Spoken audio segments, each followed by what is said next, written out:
2XKO is being cancelled by Riot, and no further updates will be made after December of 2026. A billion-dollar IP with almost endless money and some of the most talented devs in the industry, and still it failed quickly, at least in the eyes of Riot. I'm a big fan of fighting games. I've followed the Street Fighter esports scene and others for many years. But are new fighting games destined to fail? I've got 11 years as a game developer, and I see some big challenges for studios and communities trying to make the scene more scalable and profitable. I can tell you that is not because 2XKO was a bad game. Nor because Riot is tight on money, that's for sure. 2XKO is being cancelled because aligning the design of fighting games with the growth expected by big publishers is a mission almost impossible. Alright, don't forget to subscribe to the channel, leave a like on the video, and let's dive into it. To understand the downfall of 2XKO, you need to understand the cost of production in the genre.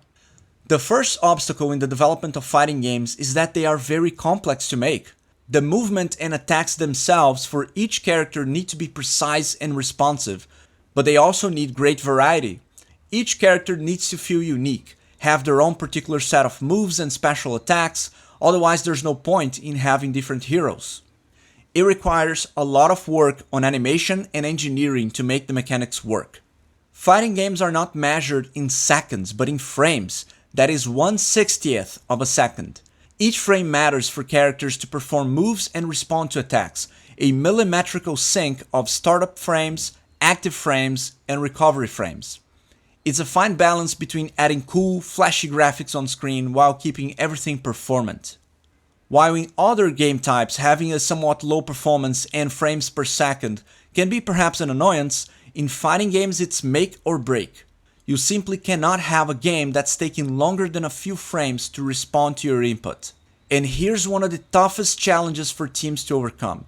Creating all of that requires hyper-specialized developers. Animators that understand how to make fast animations with instantaneous visual reading. Engineers expert in physics-based gameplay and capable of coding complex rollback netcode systems. Game designers familiar with pixel-perfect balancing of different gameplay styles so that all characters can feel interesting and fun to master. Designers, animators, and engineers are the key talents in a fighting game team, and these very particular sets of skills are hard to find or craft. They are rare in the industry. But there's a conundrum. The ideal scenario would be for your team to have experienced developers working on your game. People who maybe already worked on Mortal Kombat or Street Fighter, Tekken or Super Smash Bros. But as we mentioned before, those are pretty valuable talents and it will be very difficult to get them out of these main games to spread the knowledge across other parts of the industry.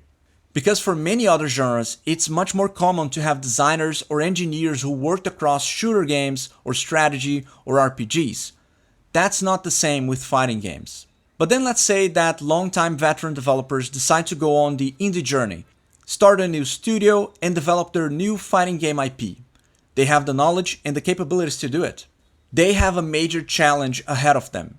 Fighting games are one of the most long-lived genres in gaming, going back to the 80s arcades, and it was incredibly popular as well in the 90s and 2000s, but it isn't exactly growing like crazy today. Most of the hype and growth that we see in fighting games are driven by the same franchises we usually hear about: Street Fighter, Mortal Kombat, Tekken. If you exclude the top 5 or 7 fighting game franchises, there isn't a lot more going on. Good fighting games survive longer than any other game or genre, and that's because they are heavily driven by multiplayer modes, tournaments, and tight communities. All of that creates an incredibly tough entry barrier for indie teams to compete with.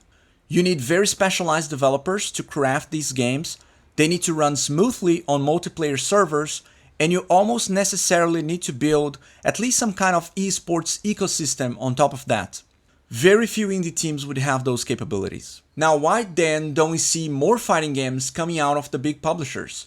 After all, they have all the money, they have the big talents, they have the infrastructure. Apparently, they've got all the right ingredients. Like Riot with 2XKO. It's a great game. I saw a lot of veteran players and pro players from other fighting games excited to jump into 2XKO. It's based on one of the most recognizable game franchises of all time. There's a lot of merits to the game and it brings something new to the 2v2 tag fighters. But Riot killed it not even a year after beta. Here's the catch. Fighting games have been healthy and steady over the years, but it's still a niche. It's hard to expand the genre outside its current player base. Not even Riot or other big publishers can do that easily. On top of that, fighting games have a brutal retention problem. Their single-player campaigns are played once, while casuals online face a 50% loss rate in 1v1 matches. Losing hits the ego hard. After losing several times, casuals churn fast, and the free-to-play model, no casuals means no skin sales, ruining the entire economy. The casual online communities need to be replaced constantly with new players, otherwise the player base will shrink. But the games have great difficulty in attracting new audiences outside the fighting game community. So, Riot killed 2XKO allegedly for low retention numbers. And it's not only Riot doing that, but a lot of the big publishers are killing projects left and right because they don't have enough players or the games are not generating enough revenue. Riot tried to bring the free-to-play monetization model to 2XKO, but as we already saw, there is an inherent struggle in keeping the casual online players in a fighting game, which is an essential cohort for free-to-play monetization. Free-to-play requires millions of players to play the game, populate the online ladders, and improve matchmaking. Without them, the model quickly collapses. And if you cannot expand your player base, these new games would have to steal players from already established games, which you can agree is pretty hard to do.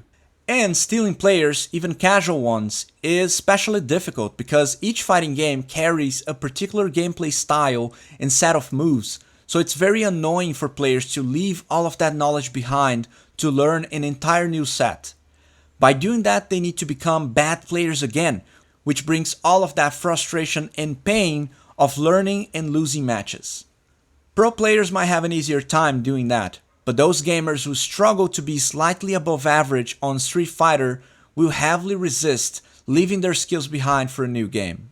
When designing a new fighting game, it's also very hard to propose innovations from other more established franchises. There are a few different types of fighting games, 2D, 3D, and some hybrid of them both. Unlike FPS games where aiming mechanics transfer directly from Valorant to Counter-Strike, fighting games rely on deeply ingrained muscle memory. Forcing a Street Fighter player to unlearn their timing to play 2XKO creates friction, and friction kills player adoption. So if a company, big or small, is creating a new IP in the genre, they will almost always need to stick to one of the established subgenres with some minor innovations.